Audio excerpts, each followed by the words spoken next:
À l'arrière du centre social, on peut voir l'étendue des dégâts. Une salle entière est véritablement carbonisée. Dans le quartier ce matin, des habitants ne cachent pas leur indignation. C'est inadmissible. C'est pour tout le monde. Faut pas y brûler, faut pas y abîmer.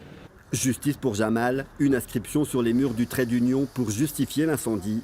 Samedi dernier, un jeune du quartier âgé de 39 ans perd la vie au cours d'une rixe avec un autre individu. Le drame crée une vive émotion. À l'émotion succède ensuite l'incompréhension. Le juge d'instruction a décidé de remettre en liberté sous contrôle judiciaire l'auteur des coups.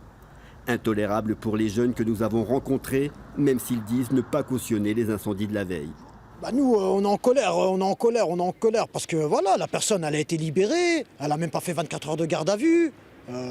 C'est pas normal, c'est anormal. Ici, il y a des jeunes, ils sont rentrés en prison en mandat de dépôt pour une conduite sans permis. Hier après-midi déjà, près de 100 personnes en colère avaient manifesté devant le commissariat. Une délégation s'est présentée hier après-midi au commissariat pour être reçue et avoir des explications. Nous l'avons reçu, nous avons pu échanger téléphoniquement avec monsieur le procureur de la République qui a expliqué donc, la procédure et comment elle allait se dérouler. Et donc ils sont repartis en lançant d'ailleurs un appel au calme. Un appel au calme lancé notamment par la famille de la victime, mais qui n'aura pas été entendu. La maire de Montsolémine souhaite que les auteurs des troubles soient identifiés et sanctionnés fermement. Elle tente ici de dialoguer avec les jeunes qui, au-delà de l'affaire, se sentent délaissés. Ça n'est pas acceptable. Ça n'est pas acceptable. Il n'y a pas deux mondes. Il y a une société montsélienne, il y a une vie à Monceau et tout le monde doit vivre dans la bonne entente.